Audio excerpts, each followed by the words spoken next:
শেষ ঠিকানা যদি ৩.৫ হাত মাটি হয়, তাহলে কিসের তো ক্ষমতার দাপট? ভোর ৫টায় মৃত্যু, সকাল ৬টায় জানিয়ে দেওয়া হবে মাইকে, ৮টায় শেষ গোসল করানো হবে, ৯টায় তোমাকে নতুন কাপড়ে সাজানো হবে, জোহরের নামাজের পরে তোমার আলিশান বাড়ি থেকে বের করে নিয়ে যাওয়া হবে, ২টায় তোমার জানাজার নামাজ পড়ানো হবে, ২:৩০টায় তোমাকে কবরে নামিয়ে ফেলা হবে। মাটি দেওয়া শেষ হয়ে গেলে কেউ তোমার জন্য দোয়া করবে, আর কেউ চলেও আসবে। এই তো জীবনের শেষ আয়োজন।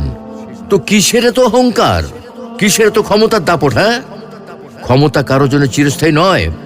অন্যায়ভাবে কাউকে ঠকালে একদিন ঠিক নিজেকেও ঠকতে হবে, এটাই নিয়ম। হ্যাঁ, এটাই নিয়ম। ভোরের সূর্যোদয়ের আলোতে যে পৃথিবী আলোকিত হয়, সন্ধ্যার সূর্যাস্তে তা আবার হারিয়ে যেত দেখি।